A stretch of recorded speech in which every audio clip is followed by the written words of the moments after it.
स्वागत है आपका आपके यूट्यूब चैनल एम रेलवे में। आज से जो है हम लोगों ने एक इनिशिएटिव लिया है जिसमें 2020 जो भी पूरे साल के करंट अफेयर्स थे जनवरी से लेकर दिसंबर 2020 और अभी तक के 2021 तक, ठीक है, जनवरी 2021 सारे जो करंट अफेयर हैं हम जो है डिस्कस करेंगे। मेरा ऐसा इनिशिएटिव है और मैं चाहती हूँ आप लोगों का सपोर्ट। प्लीज़ ज़्यादा से ज़्यादा इस वीडियो को शेयर करना, इस वीडियो को देखना, लाइक करना इस वीडियो को, जिससे हमें मोटिवेशन मिलेगा और हम आपको सारा इकट्ठा एक साल का करंट अफेयर दे देंगे। पीडीएफ की टेंशन मत लेना, पीडीएफ आपको जो है इकट्ठा मिल जाएगा पूरे साल का, एक साथ आपको रिविजन कर लेना है इसका। नेक्स्ट थिंग, अभी जितने भी अपकमिंग एग्जाम है सब में करंट अफेयर बहुत इंपॉर्टेंट है। जैसे कि एनटीपीसी की जो हाल फिलहाल एग्जाम चल रही है उनके लिए भी ये करंट अफेयर इंपॉर्टेंट बन जाते हैं। अभी आईबी की एग्जाम होगी थोड़े दिनों में, फिर बाद में एयरपोर्ट अथॉरिटी की होगी, पुणे मेट्रो की होगी, SSC JE, SSC CGL, what not, बहुत सारे एग्जाम्स है। आपको करंट अफेयर अच्छे से करके जाना है और अच्छा इकट्ठा करंट अफेयर पूरे साल का करना ही पड़ेगा और वो सिर्फ और सिर्फ आपको एम रेलवे पे मिलेगा। हम फ्री में करंट अफेयर की क्लासेस प्रोवाइड करते हैं, बहुत सारे लोग पेड क्लासेस प्रोवाइड करते हैं, जो कि मुझे नहीं लगता अच्छी बात है। आप लोग कहीं पर भी अपना टाइम वेस्ट मत करना। करंट अफेयर के लिए सिर्फ और सिर्फ एम रेलवे को फॉलो करना। सारे क्वेश्चन करंट अफेयर के हमारे ही वीडियो से आते हैं, देख लेना। एसएससी जेई के जो अभी फिलहाल आंसर की आई है और हमारे करंट अफेयर के नोट्स आप एक बार जो मैच करके देखना, सारे क्वेश्चंस वहीं से बनते हैं। तो प्लीज़ हमारा सपोर्ट कीजिए, हमें मोटिवेट रखिए, हम आपको ज़्यादा से ज़्यादा सपोर्ट करेंगे। चलिए आज की क्लास स्टार्ट करते हैं। इसमें मैंने 2021 के भी जो जनवरी तक के अभी तक के हैं वो ऐड कर रखे हैं और पिछले भी बहुत सारे क्वेश्चंस है, मतलब पिछले भी जो करंट अफेयर है, पूरा करंट अफेयर है 2020 का। तो देखो इस तरह से मैंने 15 से 20 क्लासेस जो है डिज़ाइन कर रखी है आप लोगों के लिए। तो प्लीज़ मेरा सपोर्ट रखिए। एंड नेक्स्ट थिंग कि आप टेंशन लेने की ज़रूरत नहीं, बुक जो है लॉन्च होने वाली है थोड़े दिनों में। तो जितना भी जीके का इकट्ठा सेशन मिलेगा आपको, इकट्ठा नोट्स पूरे एक बुक में मिल जाएंगे, जितने भी आप सब्जेक्ट बोलो सब कुछ मिल जाएगा। एंड पेड क्लासेस के बारे में भी हम आपको बता देंगे। तो प्लीज़ हमारे साथ बने रहिए। इसके लिए आपको क्या करना पड़ेगा, सब्सक्राइब करना पड़ेगा हमारा चैनल। तो प्लीज़ सब्सक्राइब कर देना। सबसे पहले देखो, खेलो इंडिया गेम्स जो है वो अभी 2021 का खेलो इंडिया गेम कौन लॉन्च करेगा या फिर कौन होस्ट करेगा ये कहा गया है। तो Haryana will host the 4th edition. कौन सा एडिशन? 4th addition. क्वेश्चन पूछा जा सकता है कि जो अभी हाल फिलहाल एडिशन होने वाला है वो कौन सा एडिशन है। तो 4th एडिशन है। कहाँ पर होगा? हरियाणा में होगा। 2021 का खेलो इंडिया यूथ गेम्स पूछा जा सकता है, ठीक है। पिछले साल कहाँ पर हुआ था ये भी क्वेश्चन बनता है। तो 2020 खेलो India games was held at Guwahati, ठीक है, गुवाहाटी में हुआ था। वहाँ पर रैंकिंग क्या आई थी गेम्स की, मतलब कौन सी स्टेट फर्स्ट था, कौन सा सेकंड था, ये दिखाया गया है यहाँ पे। देखो महाराष्ट्र जो है फर्स्ट नंबर पे आया था state, then Haryana and then Delhi. तो इस तरह के आपको क्वेश्चन पूछे जाएंगे, प्लीज़ याद रखना आपको, ठीक है, सब कुछ याद रखना है आपको, ठीक है। जया विजया करके मस्कट भी था, ये भी आपको याद रखना है। इंपॉर्टेंट बातें हैं, क्वेश्चन बन जाता है। बहुत सारी चीज़ें होती है, जैसे हम हाईलाइटेड टॉपिक पढ़ लेते, जैसे कि अभी पढ़ लिया हमने हरियाणा का जो है 2021 में होस्ट करेगा खेलो इंडिया गेम, बट हम ये नहीं पढ़ते कि पिछले साल कहाँ पे हुआ था 2020 में, वो नहीं पढ़ के जाते। और क्वेश्चन जो एग्जामिनर पूछता है वही पूछता है। इसीलिए करंट अफेयर जब भी इंटरलिंक करो उसकी आगे पीछे की हिस्ट्री पढ़ लो, इससे जो है आपके मार्क्स बन जाएंगे। बच्चे बहुत ज़्यादा घबरा जाते हैं करंट अफेयर के लिए। करंट अफेयर पढ़ने का एक आपके पास एक राइट अप्रोच होना चाहिए, और राइट अप्रोच आपको कौन बताएगा? अच्छा टीचर ही बताएगा। मैं हमेशा बताती रहती हूँ, जब भी मैं इंडेक्स के वगैरह बारे में बात करती हूँ, रैंकिंग के बारे में बात करती हूँ, तो मैं हमेशा ये कहती हूँ कि रैंकिंग कौन जारी करता है ये पूछो, मेरे एनालिसिस देख लेना। एनालिसिस से बहुत सारे क्वेश्चंस भी बने हैं, बच्चों को बहुत ज़्यादा हेल्प हुई है। तो हम हमेशा बच्चों की हेल्प करने के लिए यहाँ पे तत्पर रहते हैं, हमेशा तैयार रहते हैं। प्लीज़ आप हमें सपोर्ट करना। और मेरी टीम को एक्चुअली ऐसा लग रहा है कि थोड़ा सा इसमें बच्चे नहीं देखेंगे करंट अफेयर को, बट मुझे मालूम है करंट अफेयर अपकमिंग सारे एग्जाम्स के लिए बहुत ज़्यादा इंपॉर्टेंट है।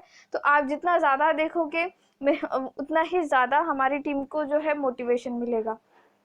विराट कोहली ने 2 अवार्ड जीते हैं आईसीसी अवार्ड्स। तो कौन से अवार्ड जीते हैं उन्होंने? देखो, sir Garfield Sobers award for ICC male cricketer of the decade, 100% ये क्वेश्चन है अपकमिंग सारे एग्जाम का, कहीं भी पूछ सकता है, एनटीपीसी मेंस में पूछ ले या फिर आरआरबी ग्रुप डी में पूछ ले, बट पूछेगा ही, 100% पूछेगा। ICC men's ODI player of the decade, तो ये दो आपको याद करने ही है। आपको सीधा ऐसे पूछ लिया जाएगा कि विराट कोहली ने कौन सा अवार्ड जीता, या फिर अवार्ड का नाम दिया जाएगा, जैसे कि ICC men's ODI player of the decade किसने जीता, विराट कोहली। आपको ये याद करना पड़ेगा, इसका रट्टा मारना स्टार्ट कर देना बच्चों। एशियन गेम्स के बारे में पूछा गया है, तो देखो एशियन गेम का अभी मैं बताऊं 2030 का जो एडिशन होगा वो कौन लॉन्च करेगा या फिर कौन होस्ट करेगा, तो दोहा जो कतर की कैपिटल है वहां पर 2030 का एडिशन होगा एशियन गेम का। एंड जो 4-4 साल में गैप में होता है ये, तो 2034 का जो है वो होगा सऊदी अरेबिया में। एक्चुअली ये हाईलाइटेड टॉपिक इसलिए बन जाता है क्योंकि कतर एंड सऊदी अरेबिया का झगड़ा है, और कतर ने ये जो है गेम जीता क्योंकि सऊदी अरेबिया चाहता था 2030 में वो होस्ट करे एशियन गेम्स। बट जो मीटिंग होने के बाद जो बिड होता है, वो बिड को किसने जीता, वो कतर ने जीता। एंड सऊदी अरेबिया ने 2017 में कतर के ऊपर ट्रेड के लिए बैन लगा दिया है, ठीक है। इसीलिए ये जो गेम है बहुत इंपॉर्टेंट बन जाता है क्योंकि ये एक हाईलाइटेड टॉपिक है, एक काइंड ऑफ कंट्रोवर्सी है, काइंड ऑफ पॉलिटिक्स है इसमें, और इसीलिए एग्जामिनर के दिमाग में भी ये चीजें रह जाती है और क्वेश्चन पूछ ही लेता है। हाल फिलहाल एनटीपीसी के एग्जाम में इतनी सारी कंट्रोवर्शियल बातों के ऊपर क्वेश्चन पूछे कि जैसे कि जो लास्ट सीजीआई थे, एक्स सीजीआई, उनके ऊपर जो एक केस हुआ था, सेक्सुअल हरासमेंट का केस हुआ था, तो उस केस में वहां पर कौन ऐसे जज थे जो चेयरमैन थे उस कमेटी के, ये जो पूछा गया था। तो इस तरह के क्वेश्चंस बन रहे कभी भी। अभी जो है ट्रेंड थोड़ा सा चेंज हो रहा है, कंट्रोवर्शियल चीजें ज्यादा पूछी जा रही, पहले ऐसा नहीं होता था, नॉर्मल चीजें पूछी जाती थी, कंट्रोवर्सी से कुछ लेना देना नहीं था। बट अभी जो है थोड़ा सा ट्रेंड उन्होंने चेंज किया। यूपीएससी कभी भी ऐसी कंट्रोवर्शियल चीजों पे क्वेश्चन नहीं पूछती है, बट छोटे छोटे एग्जाम में क्वेश्चन पूछे जाते हैं। इसीलिए एशियन गेम्स का ये जो बिड हुआ है, ये जो झगड़ा हुआ है सऊदी अरेबिया कतर के बीच में 2030 के होस्ट करने के सिटी के ऊपर, मतलब होस्टिंग करने के ऊपर, ये हाईलाइटेड पॉइंट है, इंपॉर्टेंट पॉइंट है, हॉट टॉपिक है, प्लीज याद कर लेना, ठीक है। आपको याद हो जाएगा क्योंकि मैंने आपके दिमाग में वो फीडिंग कर दी है एक तरह से कि किसका किसका झगड़ा था, कौन जीता, क्या हुआ, सब कुछ मैंने फीड कर दिया है। इसीलिए आपको लेक्चर्स देखना जरूरी है और अच्छे टीचर से ही लेक्चर देखना जरूरी है आपको, ठीक है। नेक्स्ट क्या है, मालदीव्स। अब मालदीव्स एंड माडेगास्कर का भी देखो, जो इंडियन ओशन आइलैंड गेम होने वाले 2023 में, ठीक है, 2023 में जो इंडियन ओशन आइलैंड गेम्स होंगे वो होने वाले थे एक्चुअली मालदीव्स में। बट मालदीव जो है पैंडेमिक की वजह से बहुत ही ज्यादा क्राइसिस में है, वो होस्ट भी नहीं कर पाएगा। इसीलिए मालदीव्स ने क्या कहा था कि प्लीज अलाउ करो हमें, हम जो ये गेम है सेम गेम 2025 में लेंगे। तो जो ऑर्गेनाइजेशन है ओलंपिक गेम की ऑर्गेनाइजेशन, एशियन गेम की, तो उन्होंने कहा कि इतना टाइम अगर हम आपको देंगे, जो स्पोर्ट्स पर्सन है जिन्होंने इतने दिनों से तैयारी कर रखी है, वो उन लोगों को बहुत ही ज़्यादा डिमोटिवेशन मिल जाएगा, वो डिमोटिवेट हो जाएंगे और हम ऐसे नहीं कर सकते। इसीलिए इन्होंने क्या किया, मालदीव्स को चूज किया ओवर मैडागास्कर को चूज किया ओवर मालदीव्स फॉर 2023 का इंडियन ओशन आइलैंड गेम्स, ठीक है। इंडियन ओशन आइलैंड गेम में क्या इंडिया पार्टिसिपेट करता है या नहीं, प्लीज मुझे कमेंट सेक्शन में कमेंट करके बताना। यह इंपॉर्टेंट है बच्चों। इंडिया जो है 2 मिलियन, ठीक है, 2 million doses Covid shield vaccine के गिफ्ट में देने वाला है, किसको, बांग्लादेश को। कब अनाउंसमेंट हुई थी, 20 जनवरी 2021 को। तो देखो इंपॉर्टेंट यहाँ पे सिर्फ एक बात है, कोविशील्ड इंडिया किसको देने वाला है as a gift, 2 million doses. तो जो मैंने हाईलाइटेड किया हुआ पॉइंट है रेड पेन से, वो आपके लिए इंपॉर्टेंट है, वो दिमाग में रखना। India Bangladesh, India gifted 2 million doses of Covishield vaccine to Bangladesh, that's it. और कोविशील्ड कौन बनाता है, एक ये लोकली मैन्युफैक्चर किया जाता है सीरम इंस्टीट्यूट ऑफ इंडिया में।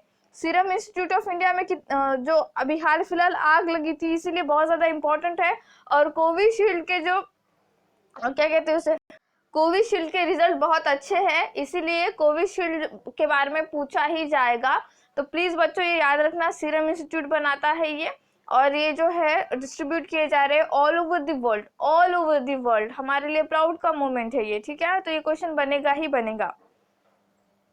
स्टार्ट ट्रीटी हो रही है यूएसए एंड रशिया के बीच में। आप क्या है ये सब कुछ पढ़ते हैं।